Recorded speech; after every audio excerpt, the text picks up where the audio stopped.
Well, hello, my diamond family. Welcome back. This is Sharon, and today I want to talk about something that I wished someone had talked to me about when I was married to my first husband. This wouldn't have worked on my second husband because he was a train wreck waiting to happen, and I was a train wreck waiting to happen too. So like attract like. So But I think this would have worked well if I had known this with my first husband. And the, we just don't have anybody to teach us these things. And I wish we did. If we had known some of these things, a lot of our marriages would not have failed. Or either we wouldn't have been involved with the person that we married. These would have been red flags that we could have seen and ran the other way if we had known these things. But we was all googly eyed, starry eyed. We believed in love. We believed in happily ever after. We believed all that fairy tale stuff about Cinderella and the prince that or Snow White and the prince that kissed her and woke her up and they lived happily ever after. Oh, I didn't know such thing. Don't be fooled. There's no such place and there's no such thing. Hate to burst your bubble, but oh well. Okay, today we're going to talk about tips to hopefully help you strengthen your marriage. If your marriage is a little bumpy, a little shaky, a little rocky, there's still some hope for it. As long as the person hadn't walked out or contacted a divorce attorney, there's still some help for it. Okay, now this is something I wish I had known. I didn't have the right kind of mindset when I met my first husband. I didn't have the right kind of mindset about marriage. I thought marriage was gonna be all roses and unicorn and cotton candy. That's what I thought, cause that's all I seen in the movies and I read in those demonic um, books, relationship books. And I sucked up all that garbage. Oh, I thought life was going to be that way, and wow, it's not. So we have to change our mindset about marriage. Let's be realistic. And let's not expect our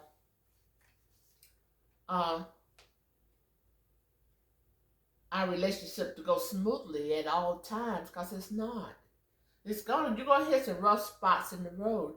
You're going to. That's just the way it is.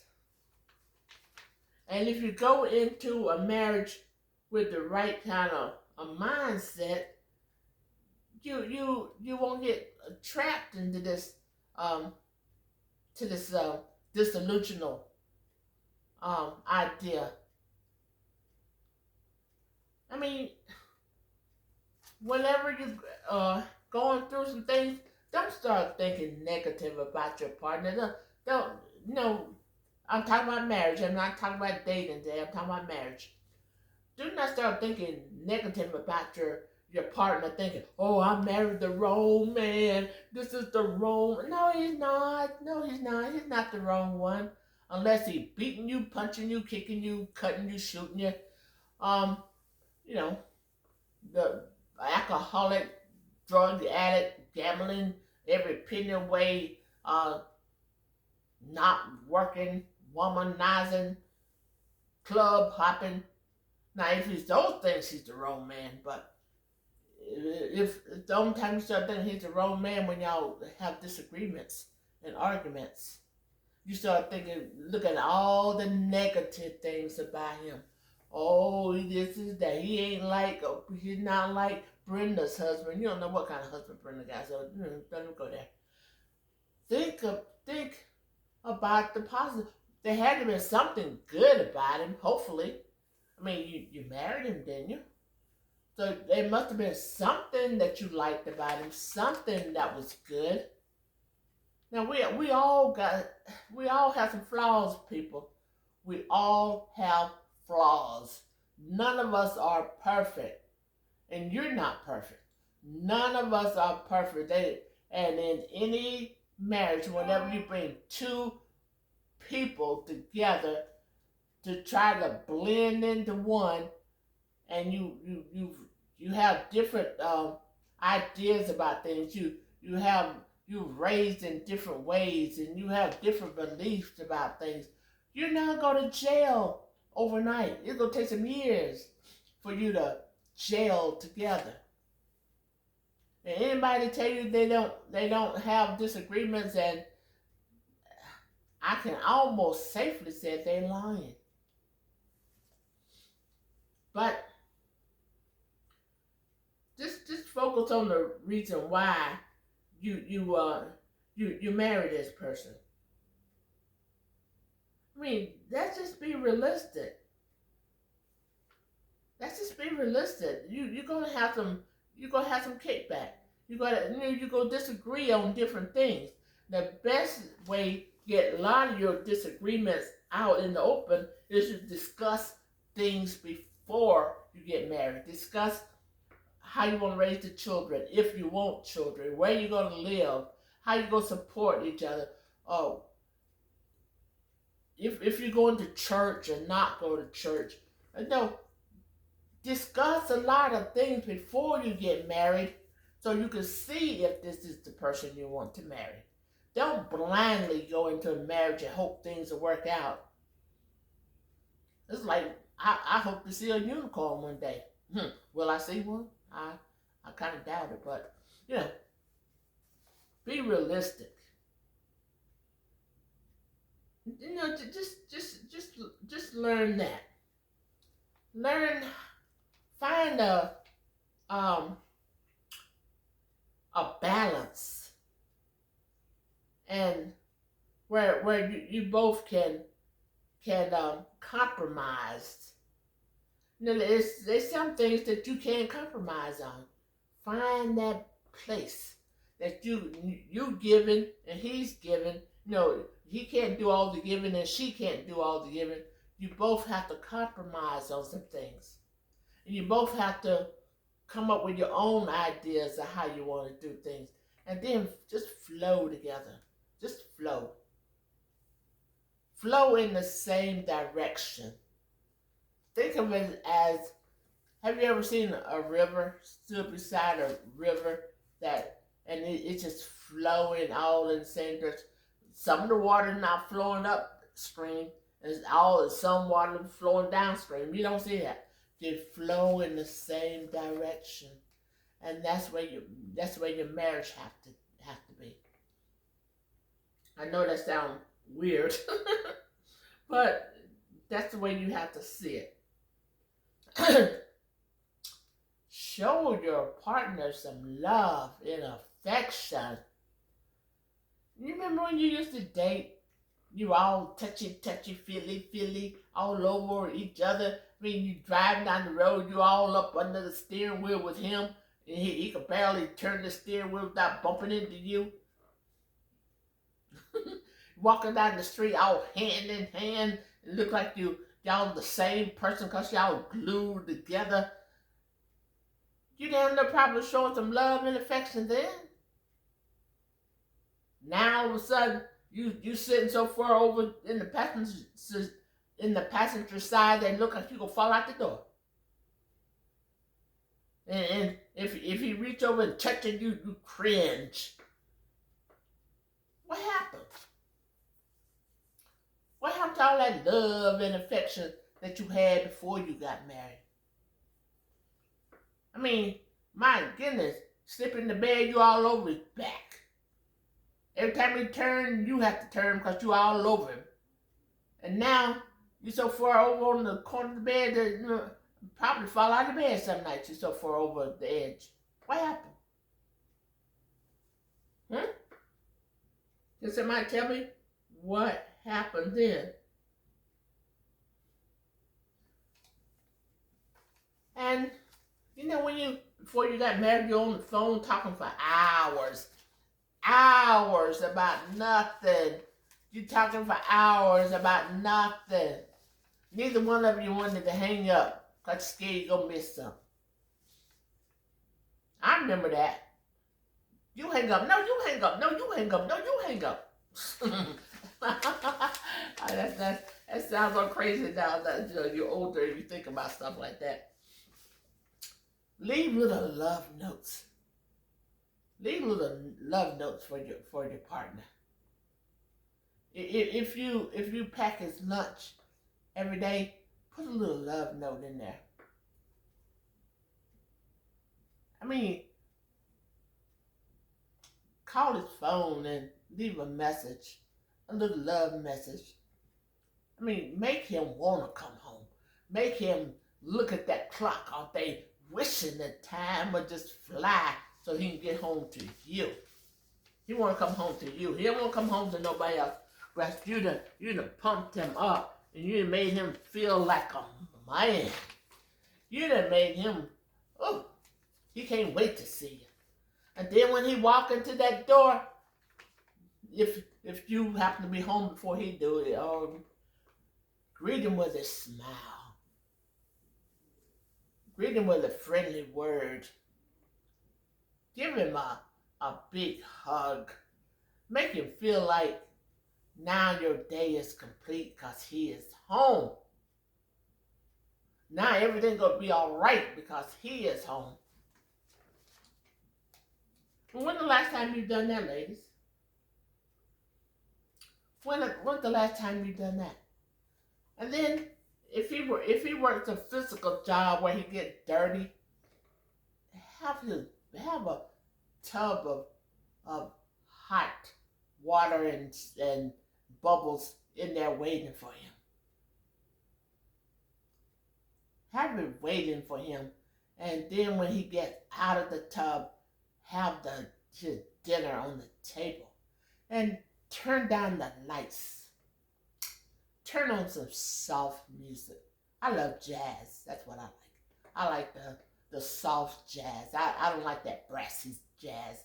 I like the smooth jazz. Turn it, have it going, and light some candles. Surprise him with his favorite meal, his favorite dessert. Make him feel like a king. And I think back to when I was dating my husband.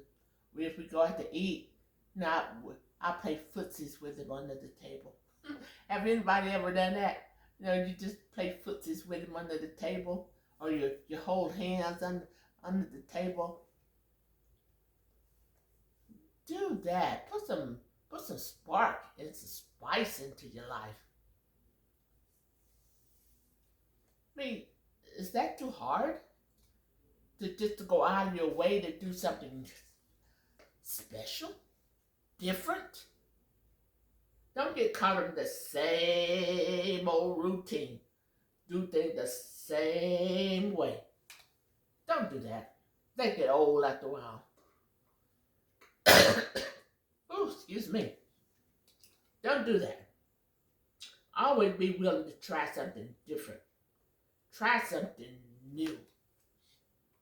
And ladies, we're good at this.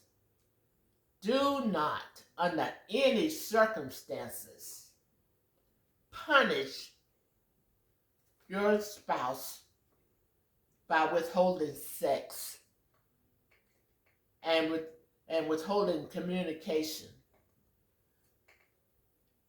I mean, you withhold sex from him, and you don't want to talk to him. You know what that does? That puts a wedge in between you. And you start pushing him away. You start pushing him towards something else. And if you're notorious about doing that, withholding sex from him, and he go find it somewhere else, it's your fault.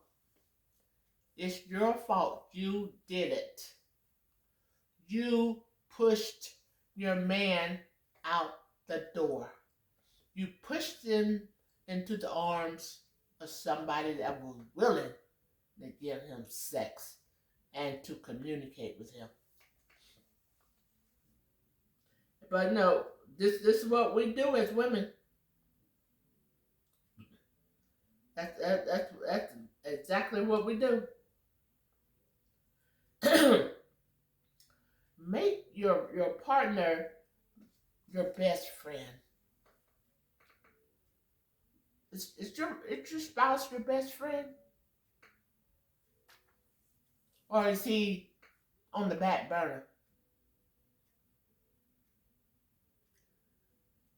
Your partner, male and female, your partner should be the first person you come to, the first person you turn to. They should be, you should be your spouse's number one supporter. You should make your partner feel like you can talk to, they can talk to you about anything, anything.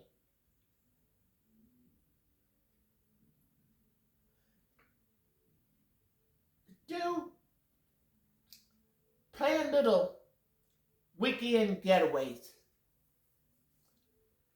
Go on weekend getaways. Or maybe if you can't afford a weekend getaway, spend the day with them out doing something. Things they like doing. I know one thing I like to do. I like to go to yard sales. I like to go to sales, antique sales, yard sales. You know, I like stuff like that. I like to go thrifting. I like that. So spend quality time with your partner. Be their friend. uh, and that's what I think. That's what we're missing. We don't look at it as we don't look at our partner as our friend. Then I'll bet how long we're married, we don't look at our partner as our lover. We don't. We just look at him as no, no. Your partner should be number one. You go to your partner before you go to your outside friends, before you go to your family, before you do anything. Your partner is the one that you go to because you know your partner will be there to support you. You don't have to look nowhere else for support because it's coming from your partner. Don't you know if you do some of the things that we already talked about? Don't you know if you do these things, just the three things that we talked about? If you just incorporate that into your marriage, you will see a dramatic turnaround in your relationship. Trust me, you will. You will see it'll be like night and day.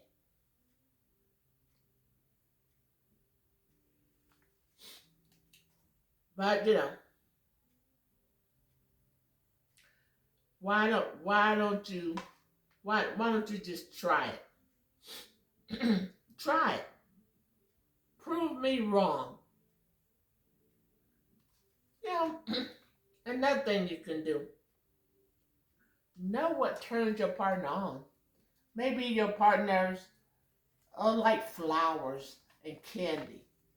Or maybe your partner uh, like uh, little love notes.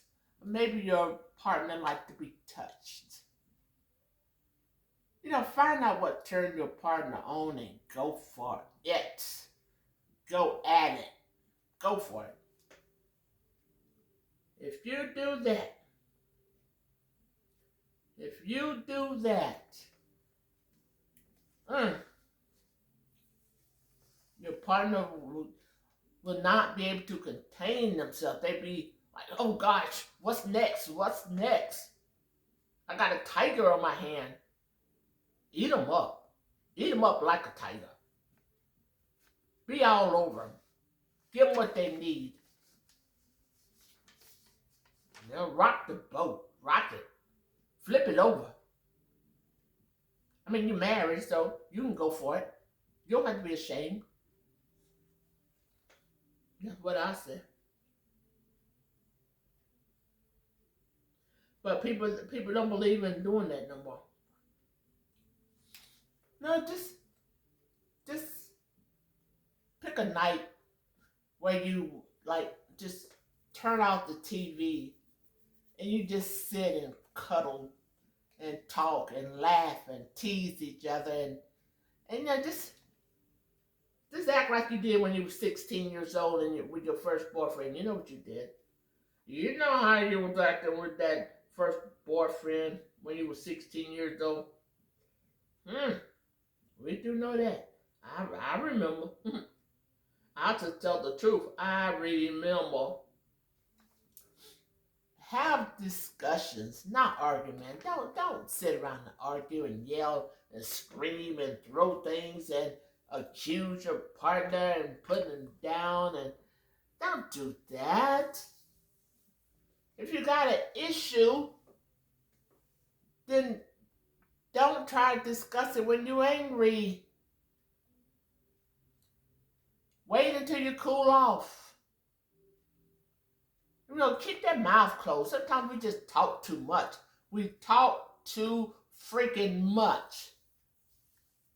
We always want to have the last word. We always want to be heard. We always want to win the battle. Shut up. Shut up. When you calm down, come together. I like a nice hot cup of coffee. So fix yourself a nice hot cup of coffee. And if your partner likes coffee, fix them coffee. Sit down, let's talk. Let's talk like mature adults. And if you're one of the people that stray off the subject, just can't seem to stay on the subject, you go back 15 years and bring back something he said 15 years ago. Write down on a piece of paper the issues that you want to discuss and stay on that. Let there be recent things. Not, like I said, don't go back 20 years. Stay on the subject. Do not stray from the subject. And once you have settled your issues, throw it away. Don't ever bring it back up again. Don't ever bring it back up again once it's been resolved.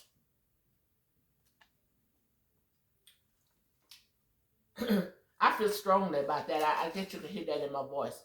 I feel strongly about that. I don't believe in you bringing up stuff I used to do 5, 10 years ago. Excuse me. And when you're talking, learn how to listen. Take turns talking. Don't both of you be talking at the same time. Let your partner say their piece, and once they're done, say your piece. And go back and forth like that. Let them talk. Don't interrupt them. Think you know what they're going to say. No, let them talk. Sit there calmly and let them talk. I mean, That's the thing we have trouble though. We don't listen. We don't listen. We want to go bicker back and forth without hearing each other. We can't hear each other. We're both of us talking and yelling. Nobody can hear each other, and nothing gets settled. So stop that. Stop that today. And use I statements. For God's sake, use I statements. Example, you can say, when you said this, I felt some sort of way. I I didn't understand what you meant by what you said. I felt confused. I felt, you know, I statements. Don't say you make me sick. You just trying to do things to make me mad. You. No, when you use those you statements, a wall goes up, and they don't hear nothing you said. They become defensive. Use I statements, and a lot of times that person may not know they said anything to offend you. They may not know why you were upset. Because sometimes we said things and maybe we don't express ourselves clearly. And the other person get offended by what we say and they walk around all huffy puffy and we don't even know what we have done. That's why it's important to use I statements.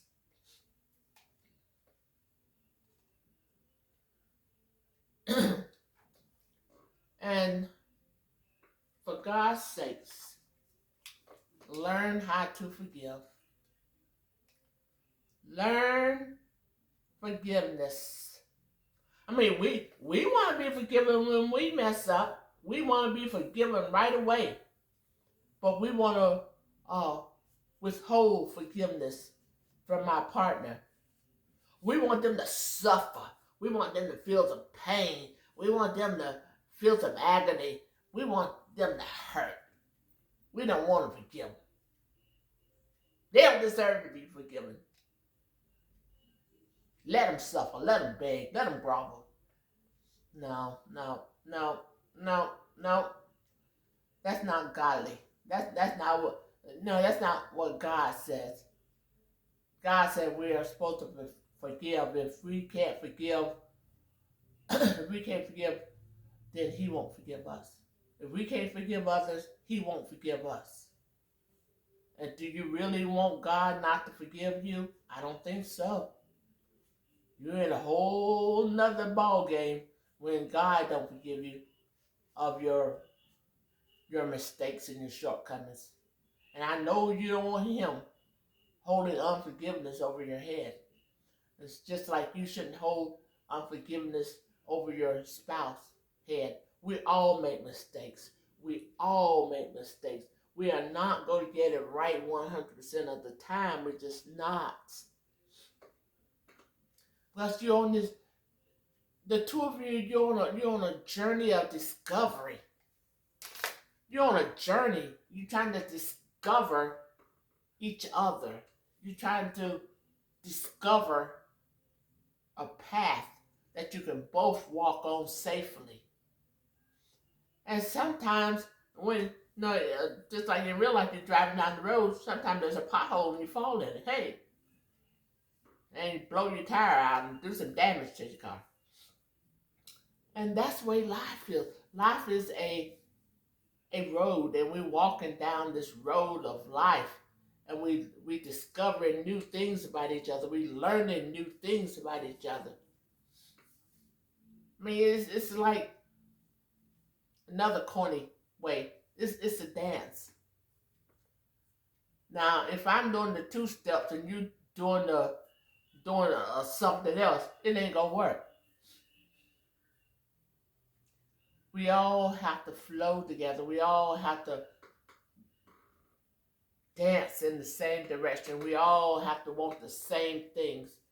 I mean, if you don't think that you can give your all, if you don't think you can give 100% of yourself to your partner, then don't marry them.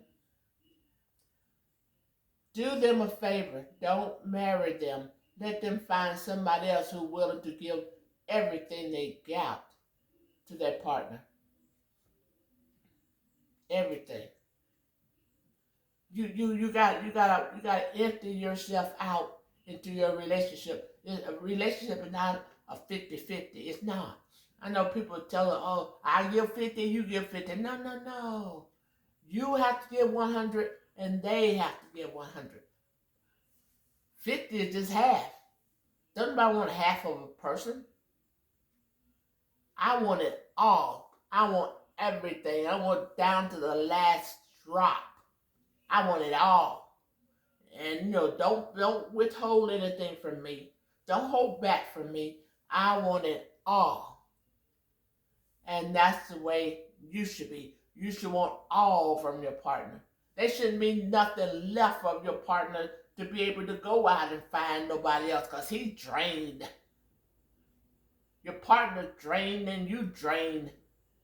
You don't have nothing left to go out there and look in the streets for something else.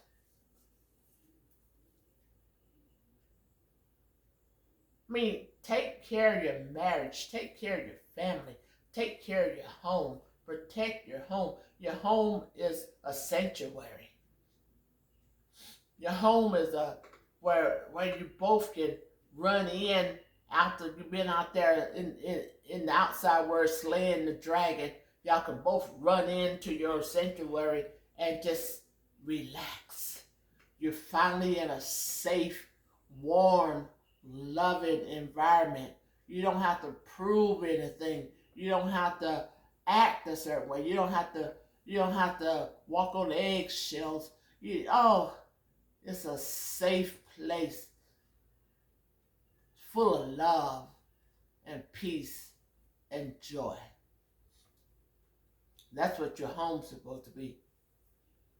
And if you're not living in a place like that, then make a vow to make it into that place. Sit down and talk to your partner, and you and your partner make a vow to put each other first. Nothing else matters than to have my man happy, satisfied, and peaceful. That's my number one goal if I ever get married again, which I probably won't. But if I do, you best believe that I'm going to have the happiest man in the world. I'm going to give him so much love. He's going to say, look, girl, look. Hey, can a brother have a break? And that's just the way it's going to be. And that's the way it should be in your household. If you are married, take care of your house. Take care of your home. Take care of your mate. And if you like this content, give us a thumbs up. Give me a thumbs up. I see you watching my videos, but you don't want to give me a thumbs up. You don't want to leave a comment. You don't want to subscribe. You don't want to do nothing. You want to come over and look and glean from my wisdom. And you don't even want to give me a thumbs up for it. I'm not asking for the money. Just give me a thumbs up. Is that too much? Is that too much? Give me a thumbs up. Is it too much to ask for you to subscribe? Will it take too much time for you to leave me a comment? Really? Really? Just hit the thumbs up and then go on about your way. About your way. Don't be that selfish. Come and listen to my stuff. They don't even give me a thumbs up. Goodness. But until we meet again, be the diamond that you are. Take care of yourself and be blessed.